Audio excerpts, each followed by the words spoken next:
모두에게 임하기를 예수님의 이름으로 간절히 축원해 드립니다. 오늘 말씀은 에베소서 3장 1절에서 13절 말씀을 근거로 하나님의 비밀을 맡은 자라는 제목으로 하나님 말씀 증거하겠습니다. 풍성하고 충만하라. 에베소서 강의 7번째 시간입니다. 오늘 사도 바울은 우리 성도들을 향해서 성도들이 어떤 존재인가를 한마디로 이야기를 합니다. 그 한마디가 바로 하나님의 비밀을 맡은 자라고 우리를 소개하고 있습니다. 저와 여러분들은 하나님의 비밀을 맡은 자라는 것입니다. 비밀이라는 이야기를 하면 보통 어떻습니까?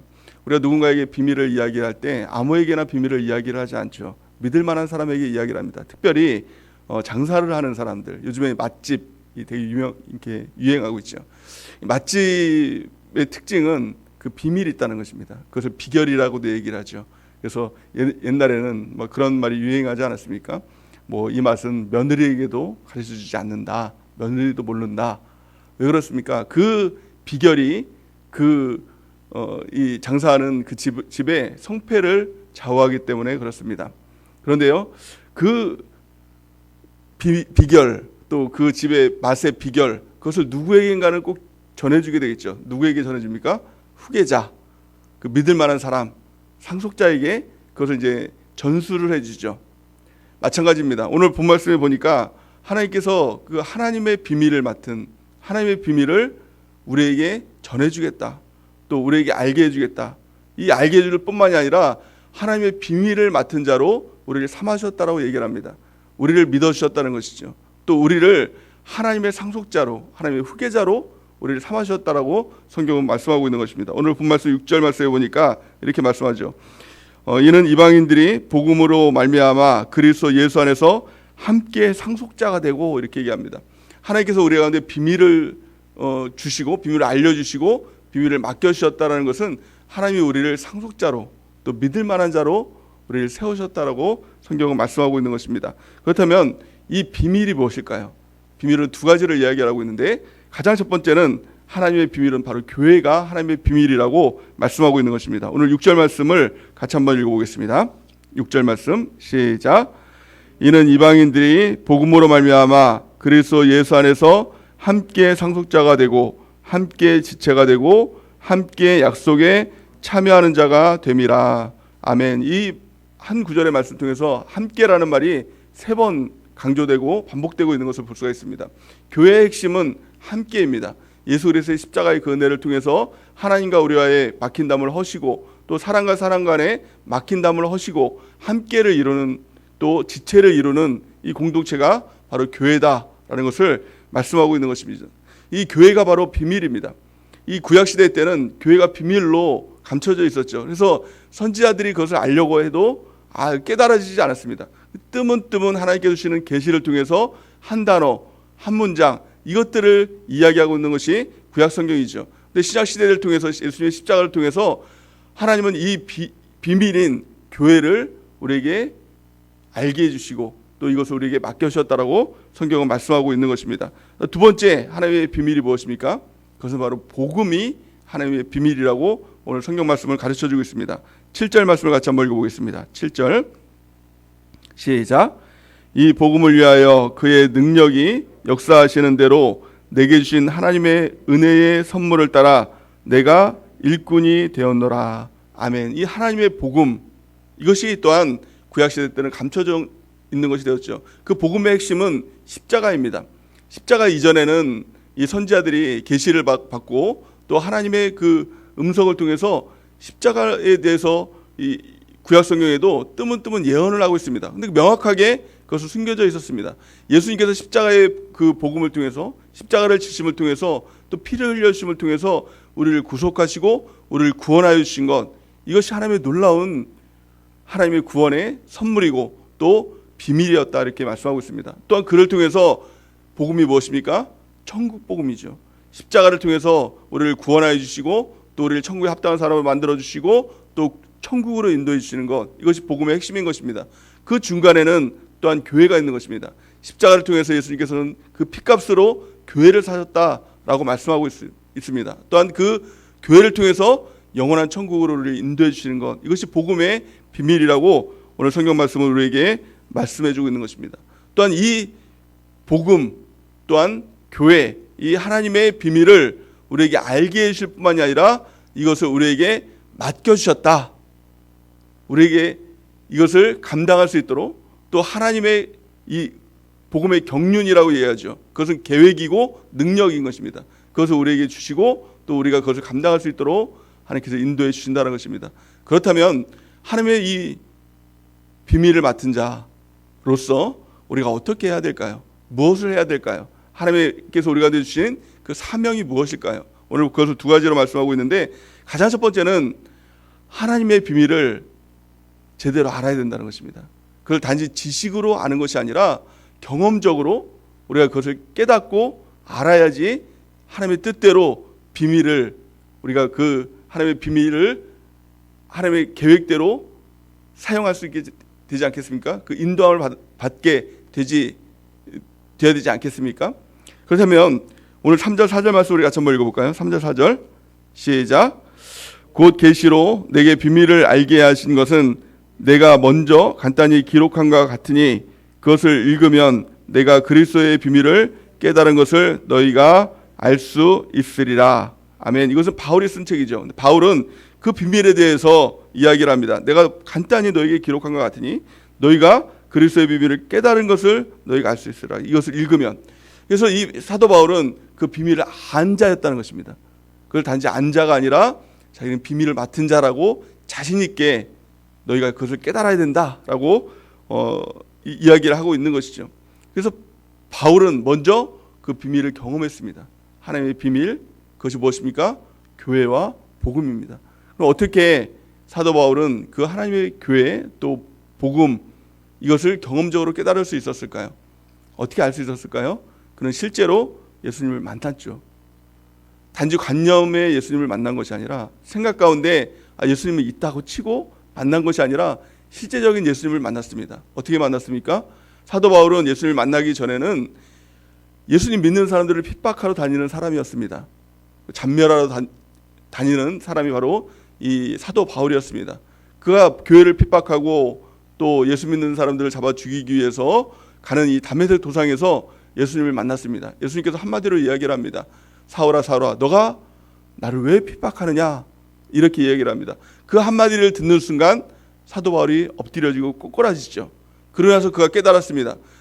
사도 바울은 예수님을 핍박한 적이 없었습니다. 단지 교회를 핍박하고 예수 믿는 사람들을 핍박하러 다닌다고 본인은 생각을 했습니다. 근데 예수님은 그를 향해서 너가 왜 나를 핍박하느냐 이렇게 얘기했습니다. 사도 바울은 그때 깨달았습니다. 내가 핍박하는 이 교회가 바로 예수님이었구나. 예수님과 교회는 하나였구나. 이것을 깨닫게 됩니다. 교회의 비밀이 무엇이죠? 교회의 비밀은 단지 이 건물이 교회다. 또 사람들의 모임이 교회다. 그게 아니라는 것입니다. 세상 사람들은 교회를 안다라고 이야기를 하지만 사실은 교회를 모릅니다. 왜 그럴까요? 교회가 비밀로 감춰져 있기 때문에. 예수님을 제대로 모르는 사람도 믿지 못하는 사람도 교회를 모릅니다. 그냥 교회를 다니는 곳으로 생각합니다. 교회 다녀서 천국 가야지. 교회 다니는 것이 예수님 믿는 것으로 착각을 합니다. 교회의 본질이 뭐예요? 교회의 그 비밀이 무엇입니까? 교회는 예수님의 몸이다라는 거예요. 이것이 단지 지식이 아니라 이게 경험적으로 깨달아질 때, 이게 정말 믿어질 때 신앙생활은요 정말 놀라운 도약을 이루게 되는 것입니다. 그때부터 진짜 신앙이 되는 것입니다. 성경 우리 가운데 이렇게 말씀하죠. 에베소서 1장 22절에서 23절 말씀 우리 같이 한번 읽어볼까요? 시작. 또 만물을 그의 발 아래 복종하게 하시고 그를 만물의 교회의 머리로 삼으셨느니라. 교회는 그의 몸이니 만물 안에서 만물을 충만하게 하시는 이의 충만함이니라. 아멘. 이것이 바로 교회의 비밀이라는 거예요. 사도 바울은 에베소를 통해서 교회가 무엇인지, 교회의 비밀이 무엇인지, 하나님의 비밀인 교회가 무엇인지를 우리에게 명확하게 말씀해주고 있는 것입니다. 다시 한번 제가 읽어보겠습니다. 22절 말씀 보니까 또 만물을 그의 발 아래에 복종하게 하시고 그를 만물 위에 교회의 머리로 삼으셨느니라. 이 예수님에 대해서 말씀하고 있는 것이죠. 22절 보니까 교회는 그의 몸이니, 그가 누굽니까? 예수 그리스도의 몸이니, 이것은 비유법이 아닙니다. 몸과 같은 것이다라고 얘기하는 것이 아니라 교회는 그리스도의 몸이다 이렇게 말씀하고 있어요. 또한 그 만물 위에 만물을 충만하게 하시는 이의 충만함이니라. 아멘.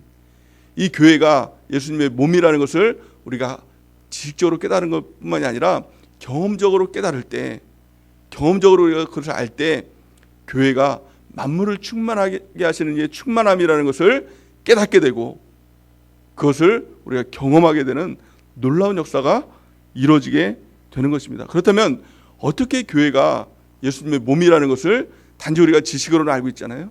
하지만 그것을 경험적으로 깨달을 수가 있느냐는 것입니다. 그 방법이 단 한 가지입니다. 그 교회에 붙어 있으면 됩니다. 붙어 있으면 알아집니다. 붙어 있으면 깨달아집니다. 경험적으로 알아지게 된다는 것입니다. 성경은 교회가 예수 그리스도의 머리, 예수 그리스도의 몸이라고 분명히 말씀하고 있습니다. 또한 우리를 어떤 존재라고 얘기하고 있습니까? 거기에 붙어 있는 지체다라는 것입니다. 그러니까 교회는 예수님의 몸이고 우리는 지체다라는 것. 이것을 이제 신학적인 용어로 지체론이라고 이야기를 합니다.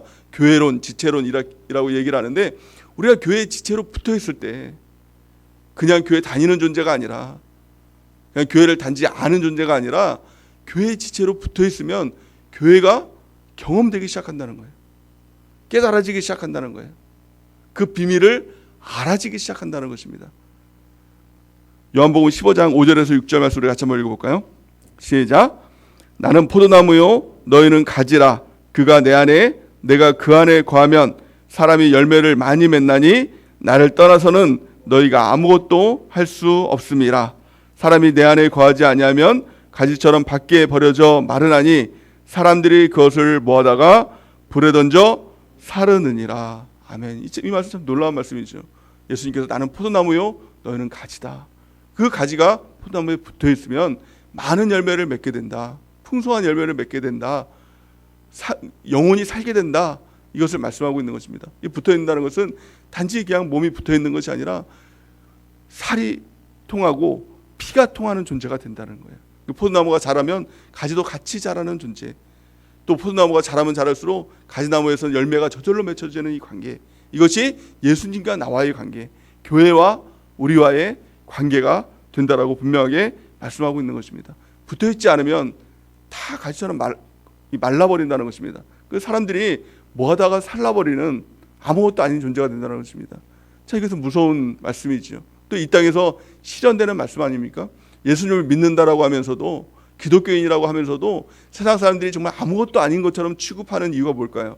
그것은 붙어있지 않기 때문에, 가시처럼 떨어져서 말라져 있기 때문에 세상 사람들이 보더라도 아무것도 아닌 존재가 되는 거예요. 그냥 뭐하다가 불에 살르면 살라지는 존재. 그 이유가 뭘까요? 붙어있지 않기 때문에. 예수님과 나와의 관계가 붙어있는 관계가 아니기 때문에, 교회와 나와의 관계가 붙어있는 관계가 아니기 때문에 세상 사람들을 무시하는 존재가 된다는 것입니다. 붙어있을 때 생명력 있는 존재가 됩니다. 능력 있는 존재가 됩니다. 우리 예수님께 붙어있는 우리 모두가 되는 귀한 축복이 있길 바랍니다. 그렇다면 어떻게 붙어있는 것입니까? 주일날 말씀을 통해서 우리 목사님께서 분명하게 말씀해 주셨죠. 골로새서 2장 6절에서 7절 말씀을 같이 한번 읽어보겠습니다. 시작. 그러므로 너희가 그리스도 예수를 주로 받았으니 그 안에서 행하되 그 안에 뿌리를 박으며 세움을 받아 교훈을 받은 대로 믿음에 굳게 서서 감사함을 넘치게 하라. 아멘. 예수님께 붙어있는 것, 또 교회에 붙어있는 것, 그러기 위해서 5가지가 중요한 것입니다. 오늘 본 말씀은 5가지를 말씀하고 있는데 이 5가지 중에서 우리가 능동적으로 해야 될 것이 3가지가 있고 또 수동적으로 해야 될 것이 2가지가 있다고 했습니다. 능동적으로 해야 될 것이 무엇입니까? 가장 첫 번째, 그 안에 뿌리를 박으며, 뿌리를 박는 것은 누가 뿌리를 박도록 해주는 것이 아니라 내 스스로 그 안에 뿌리를 내리고 깊이 내리고 뿌리를 박아야 된다는 것입니다. 2번째는 무엇입니까? 믿음에 굳게 서서, 누가 믿음에 굳게 서도록 해주는 것이 아니라 내 스스로가 믿음에 굳게 서는 것이죠. 또 3번째는 감사함을 넘치게 하는 것. 모든 일에 하나님께 감사하고 감사함으로 능동적으로 하나님께 반응하는 것. 이것이 우리가 해야 될 3가지 능동형이죠. 또 수동태가 무엇입니까? 세움을 받는 것. 내가 혼자 세워지는 것이 아니라, 내가 혼자 무엇인가를 하는 것이 아니라 교회를 통해서, 셀을 통해서 세워지는 것. 또 2번째는 교훈을 받는 것. 내가 알아서 내가 말씀 받고 내가 알아서 말씀을 내가 사용하는 것이 아니라 하나님의 말씀을 내가 수동적으로 받고 그 안에 순종하며 살아가는 것. 그 5가지를 통해서 우리가 예수님께 붙어 있고 또 교회에 붙어 있는 삶을 통해서 우리가 하나님의 비밀을 맡은 자로서의 삶을 살아갈 수 있다라고 말씀하고 있는 것입니다. 두 번째, 하나님의 비밀을 맡은 자로서 우리가 어떻게 살아야 됩니까? 우리의 비밀을, 하나님의 비밀을 우리의 삶을 통해서 나타내야 된다는 거고, 오늘 본 말씀은 우리에게 가르쳐주고 있는 것입니다. 우리 9절 말씀을 같이 한번 읽어보겠습니다. 9절 말씀 시작.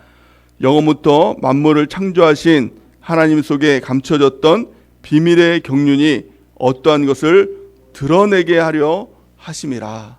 아멘. 세상의 비밀은 감춰져 있죠. 절대 말하면 안 되죠. 근데 오늘 이 본문에 나타난 하나님의 비밀은 그 성격이 다른 것입니다. 그 성격은 감춰져 있는 것인데 그것이 비밀을 맡은 우리를 통해서 드러나는 것, 이것이 하나님의 경륜, 하나님의 계획, 하나님의 뜻, 하나님의 능력이다라고 말씀하고 있는 것입니다. 그 비밀은 감춰져 있습니다. 그런데요, 그 비밀을 단지 지식적으로 나타내는 것이 아니라 우리가 삶을 통해서, 경험함을 통해서, 교회를 통해서 그 비밀을 경험함을 통해서, 우리를 통해서, 우리의 삶의 모습을 통해서 아, 교회가 저런 것이구나, 복음이 이런 것이구나 라고 우리를 통해서 나타내고 증거되기를 원하는 것, 이것이 하나님의 계획인 것입니다. 그래서 성경은 그리스도인을 뭐라고 얘기하고 있습니까? 하나님의 편지다 라고 이야기를 하고 있죠. 또 그리스도의 향기다 라고 말씀하고 있습니다. 우리를 통해서 세상 사람들은 예수님을 모릅니다. 세상 사람들은 교회를 모릅니다. 세상 사람들은 복음을 모릅니다. 근데 우리의 삶을 통해서 아, 교회가 저런 것이구나, 아, 복음이 저런 것이구나, 하나님의 말씀이 저런 것이구나, 우리를 통해서 그들이 알 수 있도록 하는 것, 이것이 하나님의 경륜, 하나님의 계획이다라는 것입니다. 우리가 복음을 맡은 자로서 우리가 주님을 드러내는, 교회를 드러내는, 또 복음을 드러내는 우리 모두가 되는 은혜가 있기를 예수님의 이름으로 축원해 드립니다. 그럼 어떻게 우리의 삶을 통해서 그 복음이 드러날까요? 교회가 드러날까요? 또 말씀이 드러나는 삶을 살아가게 될까요? 이 2가지로 성경은 말씀하고 있습니다. 가장 첫 번째는 바로 전도의 삶을 통해서, 전도자의 모습을 통해서 그 하나님의 비밀이 우리를 통해서 드러나게 된다라고 성경은 말씀하고 있는 것입니다. 오늘 본 말씀 8절, 7절 말씀을, 8절, 9절 말씀을 같이 한번 읽어보겠습니다. 시작. 모든 성도 중에 지극히 작은 자보다 더 작은 나에게 이 은혜를 주신 것은 측량할 수 없는 그리스도의 풍성함을 이방인에게 전하게 하시고 영원부터 만물을 창조하신 하나님 속에 감춰졌던 비밀의 경륜이 어떠한 것을 드러내게 하려 하심이라. 아멘. 사도 바울은 이렇게 얘기합니다. 모든 성도들 중에 지극히 작은 자보다 더 작은 나다라고 이렇게 이야기를 합니다. 이게 뭘까요? 이게 왜 이런 말을 굳이 사용을 할까요? 사람들은 복음을 증거하다, 또 전도하자라고 이야기를 하면 부담감을 갖죠. 아니, 나 같은 사람이 어떻게 하나님의 말씀을 증거하고 나 같은 사람이 어떻게 전도를 하나. 그 중심에는 무엇이 있습니까? 내가 있는 것입니다. 사람들은 전도하라라고 이렇게 얘기하면, 전도합시다라고 얘기하면 내 자신을 자꾸 전하려고 하는 것입니다. 근데 전도는 나를 전하는 것이 아니라 내 속에 있는 예수님을 전하는 것입니다. 내가 약하면 약할수록, 내가 부족하면 부족할수록 그 예수님은 더욱더 드러나겠죠. 왜냐하면 내가 세상적으로 뛰어나고 내가 좀 잘난 사람인데 하나님의 은혜로 무엇인가를 이룬다라고 하면 사람들은 뭐라고 얘기하겠습니까? 아, 네가 잘나서 한 거지, 네가 머리 똑똑해서 그렇게 한 거지, 네가 좀 돈이 많아서 그렇게 한 거지. 그 사람들은 내 자신에게 주목할 것입니다. 하지만 나는 아무것도 아닌데, 나는 정말 보잘것없는데 내 속에 있는 예수님을 통해서 내가 변화되고 또 하나님의 능력이 나타나고 하나님의 역사가 나타난다라고 하면 어떻습니까? 분명한 거 아닙니까? 나는 할 수 없는데 예수님께서 하신 겁니다. 나는 아무것도 아닌데 예수님의 능력이 드러난 것입니다. 명확히 드러날 수 있겠죠. 그래서 사도 바울은 이야기합니다. 나를 통해서 하나님의 역사가 나타난 것이 아니라 나는 성도들 중에 지극히 작은 자보다 더 작은 자인데 나를 통한 하나님의 역사가, 그리스도의 능력이 나타났다. 예수 그리스도를 증거하고 있는 것입니다.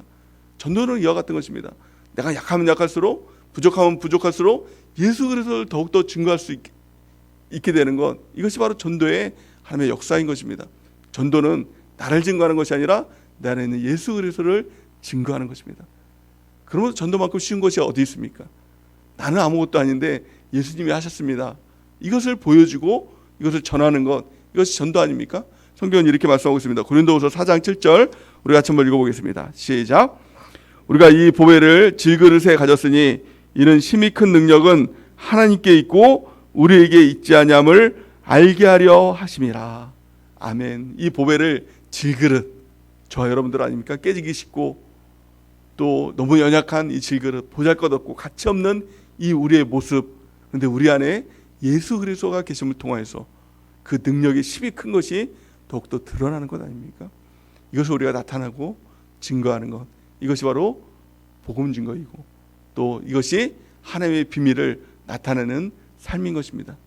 성경은 또한 이렇게 말씀합니다. 고린도전서 1장 21절 우리 같이 한번 읽어보겠습니다. 시작. 하나님의 지혜에 있어서는 이 세상이 자기 지혜로 하나님을 알지 못하므로 하나님께서 전도에 미련한 것으로 믿는 자들을 구원하시기를 기뻐하셨도다. 아멘. 이것이 전도의 능력인 것입니다. 전도는 설득이 아닙니다. 전도는 단지 이렇게 꼬셔서 교회로 데리고 오는 이 단순한 것이 아닙니다. 너무나도 질그릇 같은 나에게 하나님의 그 크신 이 보화가 있는 것, 이것을 드러내고 나타내는 것, 또한 전도에 미련한 것, 그들에게 이 지식으로 설명할 수 없어서, 지혜로 설명할 수 없어서 예수님 믿으면 구원받아. 어떻게 보면 그 사람의 입장에서는 미련한 말 같은 것이죠. 무슨 말인지도 모를 것입니다. 하지만 예수님 믿고 구원받으세요. 예수님 믿고 천국 가세요. 이 한마디를 통해서, 이 미련한 한마디를 통해서 그 영혼들이 구원받기를 하나님께서는 기뻐하셨다라고 성경은 말씀하고 있는 것입니다. 우리가 하나님의 비밀을 맡은 자로서 해야 될 반드시 필요한 건 무엇입니까? 전도하는 것입니다. 복음을 증거하는 것입니다. 이를 통해서 한 영혼이 구원받는 것, 이것을 하나님께서는 너무도 기뻐하는 것입니다. 두 번째, 하나님의 비밀을 맡은 자로서 우리가 해야 될 것이 무엇일까요? 우리 10절 말씀을 같이 한번 읽어볼까요? 10절 시작.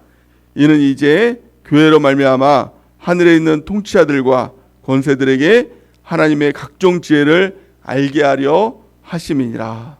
아멘. 이 교회로 말미암아 하늘에 있는 통치자들과 권세들에게 하나님의 각종 지혜를 알게 하려 하심이라. 오직 이 교회를 통해서 하나님의 지혜를 알 수 있는 하나님의 그 능력을 교회에게 주셨다는 것입니다. 무슨 말입니까?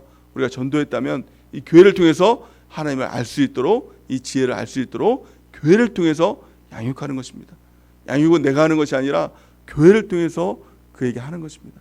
이걸 통해서 우리가 비밀을 맡겨주신 하나님의 뜻을 이루어 나가게 되는 것입니다. 예수님께서 이 땅에 오셔서 3년 반 동안 공생애를 다 마친 후에 십자가를 지시고 또 부활하신 후에 하늘로 승천하시면서 우리에게 지상명령을 주셨죠. 우리에게 이것을 반드시 하라고 지상명령을 주셨습니다. 그 말씀이 마태복음 28장 18절에서 20절 말씀, 우리 같이 한번 읽어볼까요? 시작. 예수께서 나와 말씀하여 이르시되 하늘과 땅의 모든 권세를 내게 주셨으니 그러므로 너희는 가서 모든 민족을 제자로 삼아 아버지와 아들과 성령의 이름으로 침례를 베풀고 내가 너희에게 분부한 모든 것을 가르쳐 지키게 하라. 볼지어다 내가 세상 끝날까지 너희와 항상 함께 있으리라 하시니라. 아멘. 이것이 바로 예수님의 지상명령입니다. 두 가지입니다. 세상 사람들에게 제자 삼아라. 또 이것이 무엇입니까? 이 전도의 명령이지요. 또 두 번째는 그들을 제자로 삼아 아버지 아들과 성령의 이름으로 침례를 베푸고 내가 너에게 분부한 모든 것을 가르쳐 지키게 하라. 이게 무엇입니까? 교회를 통해서 침례를 베풀고 또 그를 통해서 양육을 통해서 가르쳐 지키게 하는 것, 또 천국 백성 되게 하는 것, 이것이 하나님께서 우리 가운데 주시는 지상 명령인 것입니다. 이것이 바로 하나님의 비밀을 맡은 자로서 우리가 해야 될, 반드시 해야 될 일이라는 것입니다. 우리가 이 일들을 감당하는 우리 모두가 되는 은혜가 있기를 예수님의 이름으로 간절히 축원해 드립니다. 하나님의 비밀이 무엇입니까? 교회와 복음, 이것을 우리가 알고 이것을 경험적으로 깨달아야 아는 것, 이것이 너무 중요한 것입니다. 그러기 위해서 예수님께 붙어 있어서 또 교회에 붙어 있어서 우리가 그 예수님의 비밀을 아는 것, 우리가 그를 바르게 아는 것, 이것이 너무 중요한 것입니다. 또 뿐만이 아니라 바르게 알았다면 우리의 삶을 통해서 이 비밀이 드러나게 하는 것, 이것이 우리의 사명인 것입니다.